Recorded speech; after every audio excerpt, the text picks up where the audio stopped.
মহিলাদেরকে মহিলা করবে, পুরুষেরা পুরুষদের করবে। আই থিঙ্ক আপনি খুব ভ্যালিড পয়েন্ট মেড আউট করেছেন, যে কারণে মাননীয় আইনমন্ত্রী দাঁড়িয়েছেন কিছু বলার জন্য। উনি ভ্যালিড পয়েন্ট উত্থাপন করেছেন, এ বিষয়ে কোনো দ্বিমতের জায়গা আমি রাখি নাই। আমরা যেটা বলতে চাচ্ছি, উনি যে প্রশ্নটা এনেছেন এটা বর্তমানে প্র্যাকটিস আকারে ওইভাবেই চলে। প্র্যাকটিসে আসলে নাই এটা। মহিলাদের ব্যাপারটা মহিলাদেরকে দিয়ে অ্যাসার্ট করা এটা সম্ভব হয়নি এখনো। এটা খুবই জরুরি।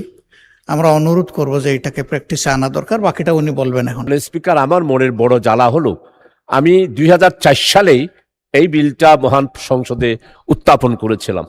স্পিকার, আমি এই জন্যে এই দুঃখ, এই ব্যথা, এই বেদনা, জনগণের এই গ্লানি থেকে মুক্ত হওয়ার জন্যই আমি অত্যন্ত সাজানো গুজানো ভাবে এই বিলটি আমি দীর্ঘদিন সাধনা করেই আমি আবারও এতদিন পর, প্রায় 22 বছর পর আবার এই বিলটি এনেছি। 22 বছর যখন অপেক্ষা করেছেন, আর কিছুদিন অপেক্ষা করেন, কারণ এখন আমি মাননীয় সংসদ সদস্য জনাব মোহাম্মদ শাহজাহান চৌধুরী, চট্টগ্রাম 15 আসন থেকে নির্বাচিত সদস্যকে the code of criminal procedure amendment bill 2026 উত্থাপনের অনুমতি প্রার্থনার জন্য আহ্বান জানাচ্ছি। মাননীয় স্পিকার, আপনাকে অসংখ্য ধন্যবাদ। আমি Shahjahan Chowdhury, Chattogram 15, the code of criminal procedure 1898 অধিকতর সংশোধন কল্পে আমার আনিত bill the code of criminal procedure amendment bill 2026 উত্থাপনের জন্য আপনার অনুমতি প্রার্থনা করছি। মাননীয় স্পিকার, আপনাকে ধন্যবাদ। ধন্যবাদ মাননীয় মন্ত্রী, মাননীয় আইন, বিচার ও সংসদ বিষয়ক মন্ত্রী। মাননীয় স্পিকার, আপনাকে ধন্যবাদ। মাননীয় স্পিকার, ফৌজদারি কার্যবিধিতে 565টি ধারা আছে, তার অনেকগুলো উপধারাও আছে। এই 1898 সালের এই আইনটার মধ্যে আমরা এই পার্লামেন্ট ত্রয়োদশ জাতীয় সংসদে এসে প্রথম অধিবেশনে 29টি ধারা আমরা সংশোধন করেছি। আরও কিছু ধারা আমরা সংশোধনের উদ্যোগ নিয়েছি। উনি এই বিলটি দেওয়ার পরে, মাননীয় স্পিকার, আমরা পার্লামেন্টে গত 30শে জুন চিঠি লিখে জানিয়েছি, আপনাদের রেকর্ডেও আছে, যে আমরা এই সেকশন সহ, ওনার এটা বিবেচনা সহ আরও কিছু সেকশন আমরা অ্যামেন্ডমেন্ট আকারে অচিরেই নিয়ে আসব। সেই কারণে এটাও ওই বিবেচনায় থাকবে। সেই কারণে আপাতত এটাকে প্রত্যাহার করার অনুরোধ জানাচ্ছি এবং ওনাকে বিশেষভাবে ধন্যবাদ জানাচ্ছি যেটা এনেছেন। নীতিগতভাবে এটার সাথে আমি দ্বিমত পোষণ করব না, বাট আমরা যেহেতু এটা আনছি একই সাথে এটা কমপ্লিট করব। মাননীয় স্পিকার, আপনাকে ধন্যবাদ। আপনাকে ধন্যবাদ মাননীয় মন্ত্রী। মাননীয় সদস্য, মাননীয় মন্ত্রীর বক্তব্য এবং বিলটি উত্থাপন না করার অনুরোধের প্রেক্ষিতে আপনার যদি কিছু বক্তব্য থাকে আপনি দয়া করে বলতে পারেন। ধন্যবাদ আপনাকে। মাননীয় স্পিকার, আপনাকে অসংখ্য ধন্যবাদ। আমাদের মাননীয় আইনমন্ত্রী মহোদয়কেও আন্তরিকভাবে ধন্যবাদ জানাচ্ছি। আমরা বেসরকারি সদস্য বিলের এইখানেও আমার এই বিলটা, যেটা আমাদের জনাব মাননীয় সংসদ সদস্য শাহজাহান সাহেব নোয়াখালী, ওনার সভাপতিত্বে আমাদের বেসরকারি সদস্যদের বিল কমিটির বৈঠক হয়েছিল, সেখানেও আইনমন্ত্রী ছিলেন। মানে স্পিকার, আমার মনের বড় জ্বালা হলো আমি 2004 সালেই এই বিলটা মহান সংসদে উত্থাপন করেছিলাম এবং পাশের জন্য অলরেডি টেবিলও এসেছিল। তখন আমাদের স্পিকার ছিল ব্যারিস্টার জমির উদ্দিন সরকার মহোদয়। তো যেদিন পাশ হবে এবং বিলটা আমরা সবাই উৎসাহ উদ্দীপনা, আমার জমাত সহ, আমি তো তখন 4 দলীয় জুটেই ছিলাম, তো সবাই আমরা উৎসাহ উদ্দীপনা নিয়ে সেদিন এসেছিলাম। সেই দিন আমাদের মাননীয় প্রধানমন্ত্রী, দেশ নেত্রী, 3 বারের প্রধানমন্ত্রী, আমার অত্যন্ত পরম শ্রদ্ধাভাজন, উনি আমাকে স্নেহ করতেন। উনি আমাকে ডেকে যখন বললেন যে আমরা বিলটা বিবেচনা করব, নির্বাহী আদেশ দেব, আপনি উইথড্র করেন।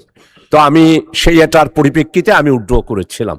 এটা আমাদের সম্মানিত তখনকার দিনের ডক্টর খন্দকার মোশাররফ সাহেব, উনি উপস্থিত ছিলেন, সবাই আপনারা পুরাতন যারা আছেন।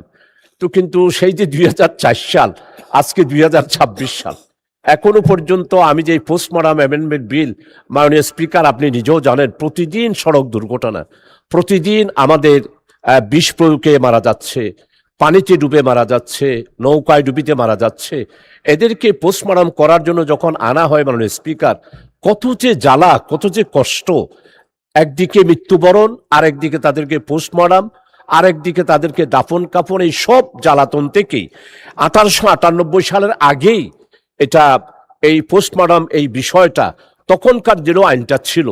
মানে স্পিকার, আমি এই জন্যে এই দুঃখ, এই ব্যথা, এই বেদনা, জনগণের এই গ্লানি থেকে মুক্ত হওয়ার জন্যই আমি অত্যন্ত সাজানো গুজানো ভাবে এই বিলটি আমি দীর্ঘদিন সাধনা করেই আমি আবারও এতদিন পর, প্রায় 22 বছর পর আবার এই বিলটি এনেছি।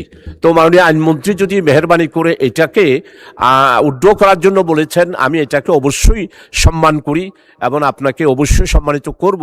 কিন্তু আমার এই বিলটা যদি আপনি একটু কমিটিতে গিয়ে বিবেচনা করে আমারগুলোও যদি এইখানে অ্যাড করেন, যে মহিলাদেরকে মহিলা করবে, পুরুষেরা পুরুষদের করবে, আর কেউ যদি পারমিশন নিয়ে বলে যে আমি মামলা করব না, আমার এই লাশটাকে যে অ্যাক্সিডেন্ট হয়েছে তাকে সরকারের পক্ষ থেকে অনুমতি দিয়ে আমাকে দাফন করা হোক, এইভাবে করে 8টা সংশোধনী আমি মাননীয় স্পিকার দিয়েছি মানবতার স্বার্থে, আমাদের জনগণের দুঃখ ব্যথা বেদনা লাঘবের স্বার্থে।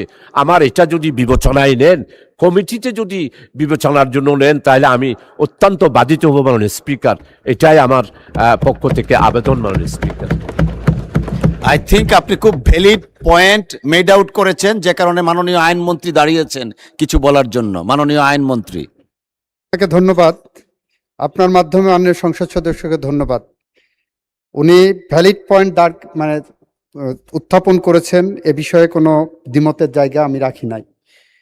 আমরা যেটা বলতে চাচ্ছি, উনি যে প্রশ্নটা এনেছেন এটা বর্তমানে প্র্যাকটিস আকারে ওইভাবেই চলে। মহিলা ডেড বডিকে অটোপসি করা হয় যখন, পোস্টমর্টেম করা হয় যখন, তখন সেই সম্মানটা দিয়েই করা হয়, মহিলা ডাক্তার দিয়েই করা হয়। হাজতখানায় গেলে মহিলা পুলিশ দিয়ে ডিল করা হচ্ছে, এটা আমাদের প্র্যাকটিসের পার্ট করা হয়েছে। এবং আমাদের মাননীয় সাবেক প্রধানমন্ত্রী বেগম খালেদা জিয়া বলেছিলেন আপনার কাছে, যেটা অ্যাডমিনিস্ট্রেটিভ অর্ডারে করা হয়েছে, তখন থেকে এটা অ্যাডমিনিস্ট্রেটিভ অর্ডারে চলছে। এবং আপনি 22 বছর যখন অপেক্ষা করেছেন, আর কিছুদিন অপেক্ষা করেন, কারণ আমাদের 30শে জুনের দেখেন আমরা লিখিতভাবে মাননীয় স্পিকারকে অবহিত করেছি যে এটা আমাদের বিবেচনায় নিয়েছি, এর সাথে আরও কিছু সিআরপিসির অ্যামেন্ডমেন্ট সহ আমরা একসাথে উপস্থাপন করব এবং আপনার এইটাকে হুবহু এইভাবে আনার চেষ্টা করব। সুতরাং আপনি বিলটা প্রত্যাহার করলে আমরা প্রতিশ্রুতিবদ্ধ থাকছি, এই সংসদ আশা করি সেটা বিবেচনা করবেন। আপনাকে ধন্যবাদ। ধন্যবাদ মাননীয় আইনমন্ত্রী। মাননীয় সদস্য, মাননীয় বিরোধী দলীয় নেতা। ধন্যবাদ মাননীয় মন্ত্রীকে, উনি যেটা বলেছেন প্র্যাকটিসে আসলে নাই এটা। মহিলাদের ব্যাপারটা মহিলাদেরকে দিয়ে অ্যাসার্ট করা এটা সম্ভব হয়নি এখনো, এটা খুবই জরুরি। আমরা অনুরোধ করব যে এটাকে প্র্যাকটিসে আনা দরকার। বাকিটা উনি বলবেন, এখন প্রত্যাহার করার বিবেচনায় নিতে পারেন আপনি। ধন্যবাদ মাননীয় বিরোধী দলীয় নেতা। মাননীয় সদস্য, 22 বছরের মধ্যে তো 20 বছর কেউই ছিলেন না, আমরা আপনারা কেউই, অতএব ইউ মে ডিসাইড। মাননীয় স্পিকার, আপনাকে ধন্যবাদ। আমি আল্লাহ তাআলার শুকরিয়া আদায় করছি, বিশেষ করে আমাদের সাবেক তিনবারের প্রধানমন্ত্রী দেশনেত্রী বেগম খালেদা জিয়াকে। উনি একটি নির্বাহী আদেশের মাধ্যমে সেই দিন এটা বুঝতে পেরেই উনি সেদিন নির্বাহী আদেশও দিয়েছিলেন। এটা এখনো কার্যকর আছে, হয়তো যেখানে মহিলা ডাক্তার নাই সেখানে অসুবিধা হয়, কিন্তু সম্মানটা করা হয়। আমি চট্টগ্রামের পোস্টমর্টম মর্গের মধ্যে আমি 2-3 বার প্রায় প্রতি মাসেই গিয়ে সফর করি, এগুলো প্র্যাকটিসের মধ্যে আসে, কিন্তু মহিলা ডাক্তার নাই বলে কিছু অসুবিধা হয়। আমাদের মাননীয় বিরোধী দলের নেতা এবং আমাদের আমির জনাব ডক্টর শফিক সাহেব যথার্থই বলেছেন যে প্রত্যেক জায়গার এটার কার্যকরী নাই। আমি আমাদের মাননীয় মন্ত্রীর আশ্বাসের পরিপ্রেক্ষিতে এবং আমার মনে হয় আমার এই বিলের ব্যাপারে আজকে সারা জাতি এই বক্তব্যটা শুনছেন, আমাদের আইনমন্ত্রী মহোদয়ের বক্তব্য শুনেছেন, আমরা সবাই এটার প্রয়োজনীয়তা উপলব্ধি করছি। সেটার পরিপ্রেক্ষিতে যিনি যে আশ্বাসটা দিয়েছেন আমার বিলটাও অ্যাকোমোডেট করবেন, সেটার পরিপ্রেক্ষিতে আমি ওনার আশ্বাসের পরিপ্রেক্ষিতে আমি আমার এই বিলটা প্রত্যাহার করে নিচ্ছি।